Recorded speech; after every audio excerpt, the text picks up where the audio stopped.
Today we are going to discuss the active hyperemia. In the last lecture we discussed reactive hyperemia, and we discussed that reactive hyperemia is the increased amount of blood flow when a block from the blood flow is removed. When there is a block and there is a decreased blood flow, and then the block is removed and there is an increased amount of blood flow, that increased amount of blood flow is known as reactive hyperemia, that we discussed in the last lecture. Now today we are going to discuss the active hyperemia. And active hyperemia is when any tissue becomes highly active, the rate of blood flow through the tissue increases. Highly active tissue, when any tissue becomes highly active, the metabolic rate becomes much rapid, then the rate of blood flow through that tissue also increases. And this increased amount of blood flow due to the high activity of the tissue is known as active hyperemia.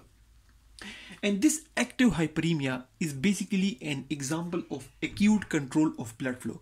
Basically, we are discussing the local and humoral control of blood flow by the tissues.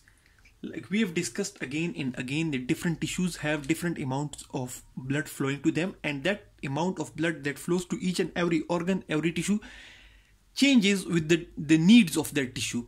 And the two main mechanisms used by the tissues for the blood flow control is the acute control and the long-term control. Then acute control we discussed is mainly due to changes in the metabolism of the tissues and changes in the oxygen availability to the tissues. And we also discussed that why the changes in metabolism and changes in oxygen play a role in the acute control of blood flow, that is the rapid control or quick control of blood flow. Now, active hyperemia and reactive hyperemia are also examples of acute control, due to which the blood flow changes very rapidly, very quickly if the activity of the tissue, for example, the activity of muscles due to exercise, or the activity of brain, or the activity of any gland increases, then the blood flow will increase. And this increase is because the increase in metabolism of any tissue, increase in metabolism will lead to increased consumption of the nutrients. When a muscle is exercising, or the brain is functioning more and more, or a gland is secreting more and more hormones, then the consumption of the nutrients of that tissue, that gland or that specific organ increases, which leads to increased release of vasodilator substances. And that is something we discussed in the vasodilator theory and the oxygen lack theory for the acute control.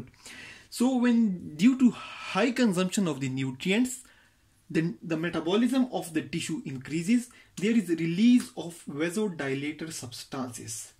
The vasodilator substances basically dilate the blood vessel.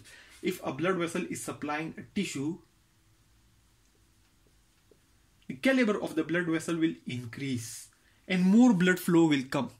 And this increased amount, this vasodilation will cause increased blood flow, and increased blood flow will bring more nutrients, and that's basically the active hyperemia. That's basically the highly active rate, the high activity of the tissue is leading to increased flow, and that increased flow can be up to 20 times of the normal. For example, in the exercising muscles, for example, someone is going to gym and is lifting heavy weights, or is doing severe active exercise, then such severe exercise or excursion can cause up to 20 times increased blood flow.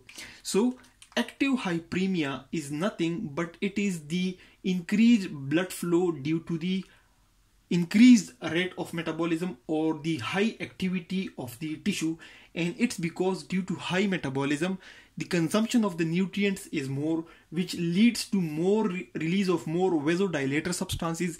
Release of more vasodilator substances leads to vasodilation or increase in the diameter of the blood vessels, that is bringing the blood to the tissue.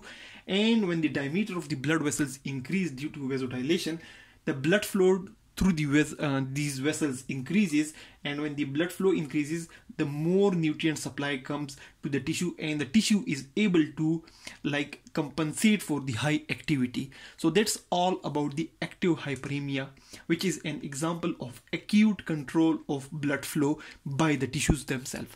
Thanks a lot for watching the video.